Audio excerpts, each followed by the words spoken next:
안녕하세요, 여러분. 사람은 누구나 형편이 어려워지면 마음이 흔들립니다. 돈이 부족하고 여유가 없고 앞이 보이지 않을 때 우리는 본능적으로 누군가를 탓하고 싶어집니다. 세상을, 운명을 혹은 자신을 원망하게 됩니다.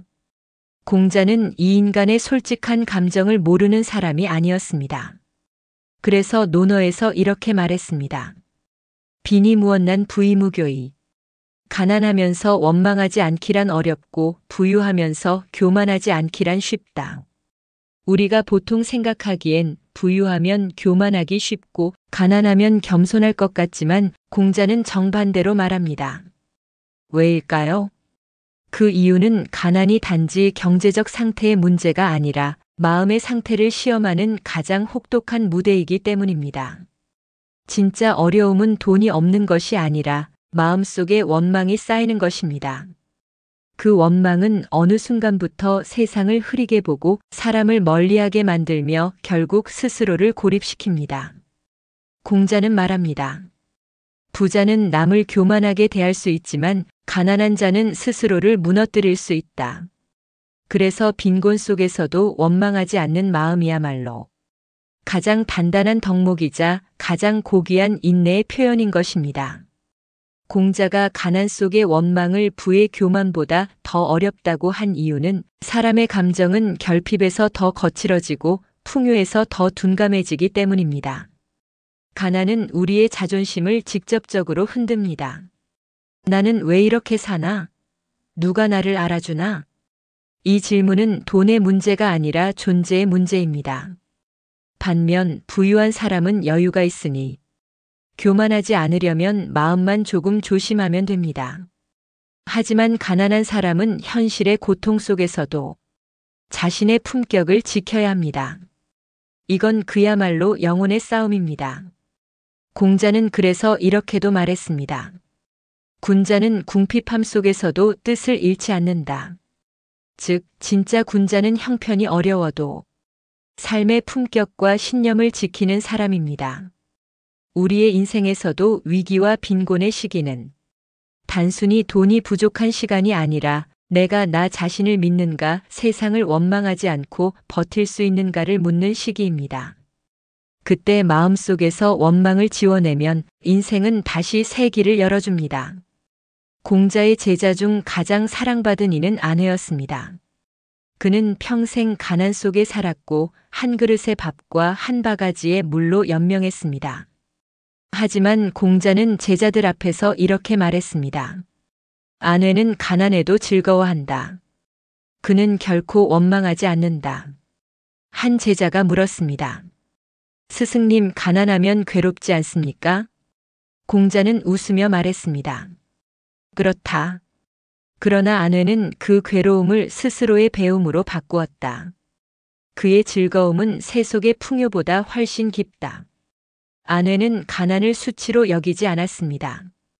오히려 가난이 자신을 단단하게 만든다고 생각했습니다. 그는 이렇게 말했습니다. 가난은 내 마음을 다듬는 스승이다. 아내의 삶은 오늘날에도 그대로 통합니다. 물질이 풍요로운 시대일수록 마음은 더 쉽게 흔들립니다. 하지만 가난 속에서도 원망하지 않고 웃을 수 있는 사람, 그 사람이야말로 진짜 부자입니다. 1970년대 산업화 시절, 모든 것이 부족했던 시절에 한 청년 사업가가 있었습니다. 그는 작은 공장에서 출발했지만 수차례 실패를 겪었습니다. 한때는 공장 문을 닫고 가족에게조차 고개를 들지 못했습니다. 그는 술에 기대고 세상을 원망하며 시간을 흘려보냈습니다. 그러던 어느 날 이웃 노인이 그를 불러 말했습니다.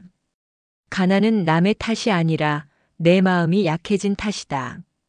그 말은 청년의 가슴을 후벼 팠습니다. 그날 이후 그는 세상 탓을 멈추고 자신의 마음을 다시 세우기 시작했습니다. 결국 그는 재기했고 훗날 지역 사회에 장학금을 기부하며 이런 말을 남겼습니다. 가난은 내게 인내를 가르쳤고 원망은 나를 늙게 만들었다. 이 이야기는 지금도 많은 사람들에게 회자됩니다. 그는 돈보다 마음을 먼저 부자로 만든 사람이었습니다. 그리고 그 순간 인생은 다시 그에게 부를 허락했습니다. 가난의 본질은 단순히 돈이 부족한 상태가 아닙니다. 진짜 가난은 마음속에서 시작됩니다. 공자는 인간이 느끼는 가장 깊은 괴로움은 비교에서 오는 상처라고 보았습니다. 즉, 같은 상황이라도 남과 비교하는 순간 마음이 무너진다는 뜻입니다. 사람은 본능적으로 비교하며 삽니다. 이웃이 더 큰 집으로 이사가면 마음이 흔들리고 친구의 자식이 잘 되면 나의 삶이 초라해집니다. 그럴 때 우리는 자신을 탓하거나 세상을 원망하기 시작합니다. 그 원망이 마음속에 조금씩 쌓이다 보면 가난은 단순한 현실이 아니라 존재의 상처로 변합니다. 공자는 말했습니다. 군자는 자신을 살피고 소인은 남을 본다. 군자는 언제나 자신의 내면을 돌아보지만 소인은 남의 환경과 조건을 보며 불평합니다. 이 말은 비교의 눈을 성찰의 눈으로 바꾸라는 뜻입니다. 남을 볼수록 결핍은 커지고 나를 볼수록 마음은 단단해집니다. 가난이 무서운 이유는 돈이 없어서가 아니라 비교가 자존심을 무너뜨리기 때문입니다. 비교는 현재를 부정하게 만들고 감사보다 결핍을 먼저 보게 만듭니다.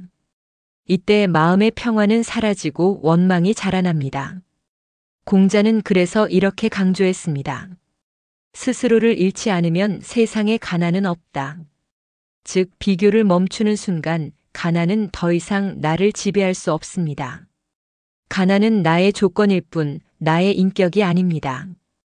인생 후반부를 사는 우리에게 이 말은 더욱 깊게 다가옵니다. 젊을 때는 남보다 늦을까 불안했지만 이제는 남보다 뒤처지는 것이 아니라 나답게 사는 것이 중요합니다. 비교를 멈추는 순간 비로소 마음은 자유로워지고 그 자유가 진짜 부를 만들어줍니다. 공자는 가난하면서 원망하지 않기란 어렵다고 했습니다. 이 말은 단순한 도덕적 교훈이 아니라 인간 마음의 가장 깊은 시험을 말합니다.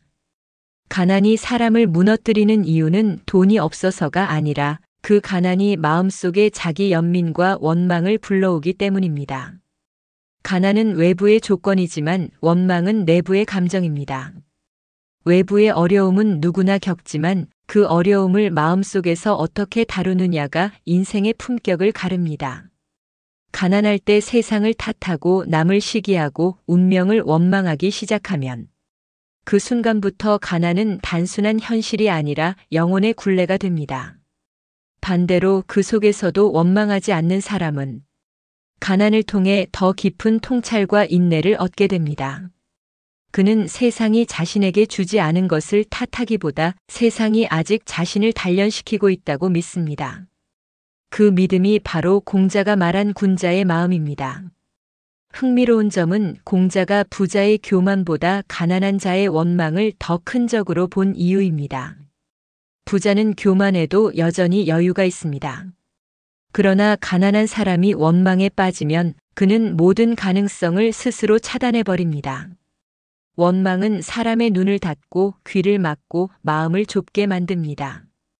결국 원망은 현실보다 더 깊은 내면의 가난을 만들어냅니다. 인생 후반부를 사는 우리에게 이 말은 더욱 절실합니다. 나이 들어 느끼는 결핍은 단순히 돈이 아니라 관계, 건강, 명예일 수도 있습니다. 그때마다 왜 나만이라는 생각이 떠오르면 공자의 말을 떠올려야 합니다. 부의 교만보다 더 큰 적은 가난의 원망이다. 교만은 사람을 거만하게 만들지만 원망은 사람을 무너뜨립니다. 그러므로 우리는 외적인 부족함보다 내면의 원망을 먼저 이기는 사람이 되어야 합니다.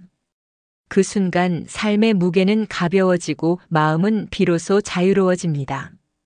다음은 가난을 이기는 마음의 습관 4가지로 실천의 지혜를 찾아보겠습니다. 첫 번째, 비교하지 말기입니다. 남과의 차이는 나의 결함이 아니라 인생의 리듬 차이입니다. 비교를 멈추면 마음이 단단해집니다.